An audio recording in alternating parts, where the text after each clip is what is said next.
औज़ुबिल्लाहिमिनश्शैतानिर्रजीम बिस्मिल्लाहिर्रहमानिर्रहीम। अस्सलाम वालेकुम दोस्तों, वसीम राजपूत लाल ऑनलाइन में हाजिर खिदमत है। दोस्तों, आज का जो लेक्चर है वो है ज़ुबानी निकाह, ओरल निकाह। इसकी कानूनी क्या हैसियत है और इसमें अदालत आलिया की जो जजमेंट्स हैं उनके हवाला जात से डिस्कशन करेंगे। लेक्चर को शुरू करने से पहले रिक्वेस्ट करूंगा, चैनल को सब्सक्राइब कर लें, बेल आइकन को क्लिक कर लें और इस वीडियो को आगे शेयर भी किया करें। एक दोस्त का सवाल था आया कि इस मौजूदा दौर में ज़ुबानी निकाह की क्या अहमियत है, क्या वैल्यू है, क्या स्टेटस है। तो इस बारे में दोस्तों लेक्चर को शुरू करते हैं। सर्दी थी, सोचा बस उस बेड पे बैठ के ही लेक्चर को दे दूं, तो लिहाजा इस्लाम में तहरीरी निकाह का कोई तसव्वुर नहीं, सिर्फ ज़ुबानी निकाह का काफ़ी है।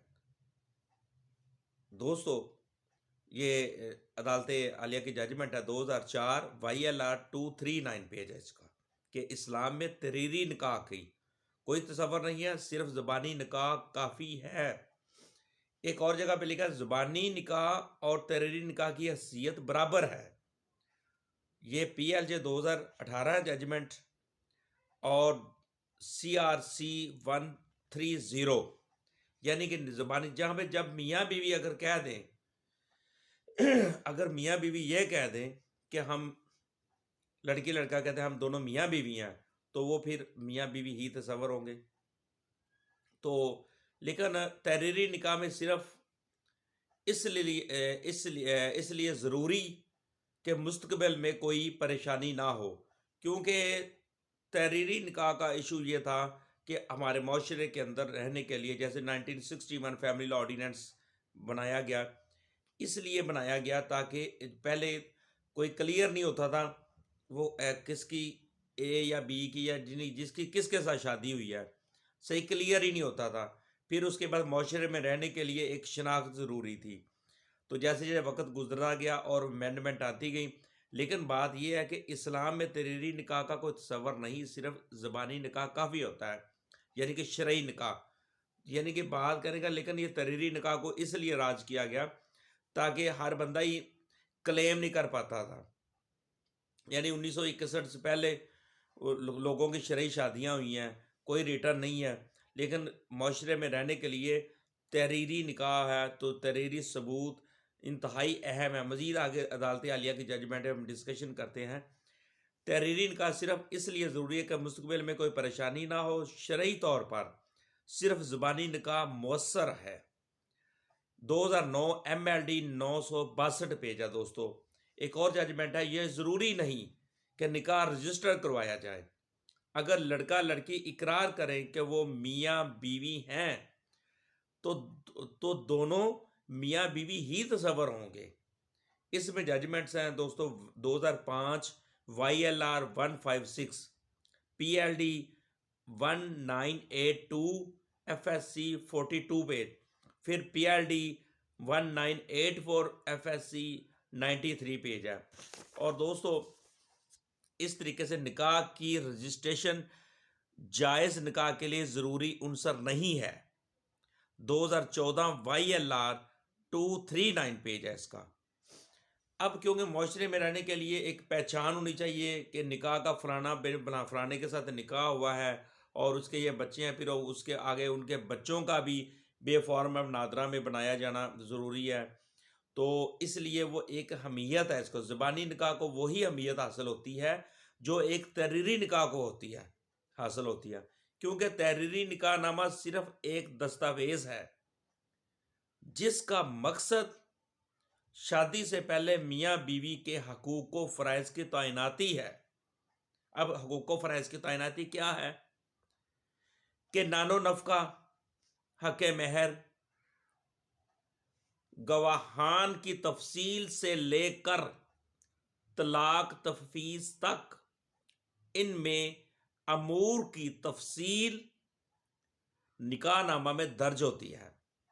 अब निकाहनामा के अंदर कॉलम दिए गए हैं, वहाँ पे लिखा गया गवाहान की मौजूदगी में निकाह, हक़ महर कितना लिखा जाए, मुअज्जल कितना, गैर मुअज्जल कितना, अब आपको पता है जो मोजर वाक़ई में लिखा जाता है वो फिर कल को खुदा ना खासा अगर दोनों मियाँ बीवी की सेपरेशन होती है, अलहदगी हो जाती है, मर्द अगर देता है तो उसको हक़ महर वापस देना पड़ेगा।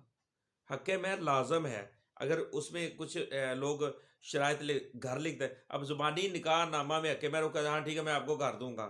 जैसे पिछले दिनों एक जजमेंट थी जिसमें अगर कोई शख्स, ये इस्लामाबाद हाई कोर्ट की, कि निकाहनामा में ये लिख देता है निकाह के वक़्त कि मैं अपनी बीवी को निकाहनामे में वो लिख देता है कि मैं उम्रा करवाऊँगा, मैं हज करवाऊँगा, मैं मुक़द्दस मकामात की ज़ियारत करवाऊँगा, तो वो हक़ महर ही तसव्वुर होगा। ये इस्लामाबाद हाई कोर्ट की जजमेंट है।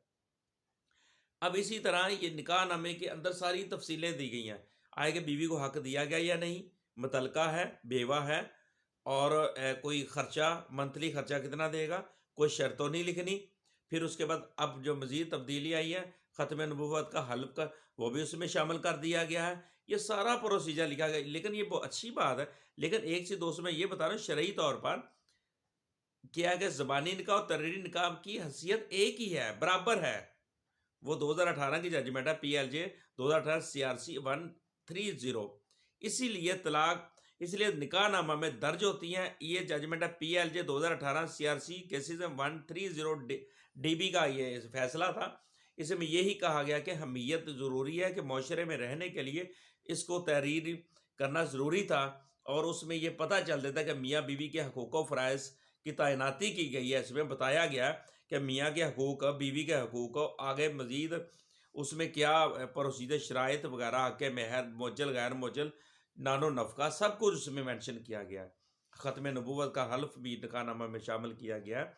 इसे और एक और चीज़, अब यानी कि इन दोनों की जो हैसियत है वो पुराने दौर में पहले क्या था, 1961 से पहले, मोस्टली 1970 से पहले आप देख लें, मोस्टली लोगों के तहरीरी निकाह नहीं थे, ज़बानी निकाह, शरई निकाह हुआ करते थे।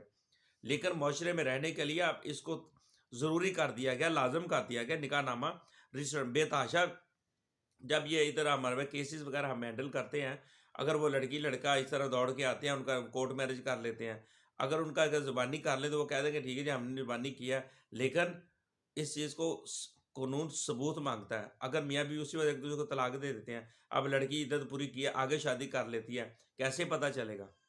लेकिन ये प्रोसीजर ज़रूरी है। तो लिहाजा वैसे इस लेक्चर जो ज़बानी निकाह पर जो डिस्कशन थी, ज़बानी निकाह और तहरीरी निकाह की हैसियत वो बराबर होती है। मुझे ये मेरे भाई आपका जो सवाल था ये उसका जवाब है। मैंने बाकायदा तौर पे अदालती हवाला जात और इस्लामिक नुक्ता नज़र से मैंने आपको बता दिया। तो जैसे जैसे कानून में तब्दीलियाँ आ रही हैं दोस्तों, मज़ीद आ रही हैं, अमेंडमेंट्स हो रही हैं, तो मुझे अपनी दुआ में याद रखिएगा। जहाँ रहें सलामत रहें। अस्सलाम वालेकुम।